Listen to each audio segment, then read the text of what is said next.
ಕಾರ್ತಿಕ್ ಅವರೇ, ನಿಮ್ಗೆ shoulder pine ಯಾವಾಗಿಂದ ಇರೋದು? ಸರ್ 15 ದಿವಸ ಆಯ್ತು ಸರ್. 15 ದಿವಸ ಆಯ್ತಾ? ಹೇಗ್ ನಿಮ್ಗೆ ಫಸ್ಟ್ ಕಾಣಿಸ್ಕೊಂಡಿದ್ದು ಶೋಲ್ಡರ್ ಪೈನ್?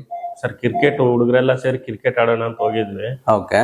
ಕ್ರಿಕೆಟ್ ಆಡುವಾಗ ಬೌಲಿಂಗ್ ಮಾಡುವಾಗ ಅದು ಹಿಡ್ಕೊಂಡಂಗಾಯ್ತು ಸರ್. ಹೌದಾ? ಓಕೆ. ಸಡನ್ ಆಗಿ ಪೈನ್ ಬಂತ ನಿಮ್ಗೆ? ಹೌದು ಸರ್. ಓಕೆ, ಸರಿ. ಅದೇ ಇವ್ರದ್ದು ಲೈಕ್ ಏನಂದ್ರೆ ಬೌಲ್ ಮಾಡುವಾಗ ಸಡನ್ ಆಗಿ ಶೋಲ್ಡರ್ ಜಾಯಿಂಟ್ ಅಲ್ಲಿ ಪೇನ್ ಶುರು ಆಗಿದೆ. ಸೊ ಅವ್ರು ಅದಕ್ಕೆ ನಮ್ನ ಕನ್ಸಲ್ಟ್ ಮಾಡಿದ್ರು. ಕನ್ಸಲ್ಟ್ ಮಾಡಿದಾಗ ಎಕ್ಸಾಮಿನ್ ಎಲ್ಲ ಮಾಡ್ಬಿಟ್ಟು MRI ಮಾಡಕ್ ಹೇಳಿದ್ದೆ. MRI ಅಲ್ಲಿ ಏನ್ ಬಂದಿದೆ ಅಂದ್ರೆ partial tear of shoulder muscles ಅಂತ ಬಂದಿದೆ. ಅಂದ್ರೆ ಸುಪ್ರಾಸ್ಪೈನೇಟಸ್ ಅಂತ ಒಂದು ಮಸಲ್ ಇರುತ್ತೆ, ಅಲ್ಲಿ ಪಾರ್ಷಲ್ ಟೇರ್ ಆಗಿದೆ.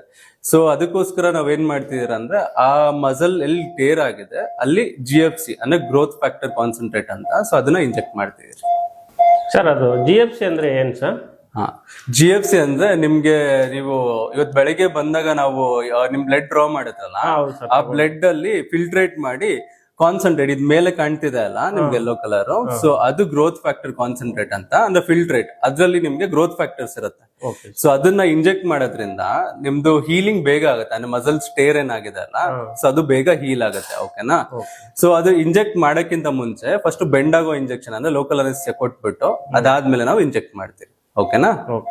ಇದು ನಿಮ್ ಬ್ಲಡ್ ಅಲ್ಲಿ ಬೆಳಿಗ್ಗೆ ತಗೊಂಡ್ರಲ್ಲ, ಫಿಲ್ಟ್ರೇಟ್ ಮಾಡ್ದಾಗ ಮೇಲೆ ಇರೋದು ಪ್ಲಾಸ್ಮಾ, ಇದು ಇದರಲ್ಲಿ ಗ್ರೋತ್ ಫ್ಯಾಕ್ಟರ್ಸ್ ಇರುತ್ತೆ. ಇದನ್ನೇ ಇಂಜೆಕ್ಟ್ ಮಾಡ್ತಿರೋದು ಈಗ ಮಸಲ್ ಅದು ಟೇರ್ ಆಗಿದೆ ಅಲ್ಲ, ಅದ್ ಸ್ಕ್ಯಾನ್ ಮಾಡಿ ಕರೆಕ್ಟ್ ಆಗಿ ಅಲ್ಲೇ ಇಂಜೆಕ್ಟ್ ಮಾಡ್ತೀನಿ. ಓಕೆನಾ? ಅಷ್ಟು ಪೇನ್ ಆಗಲ್ಲ. ಸರಿ ಸರ್.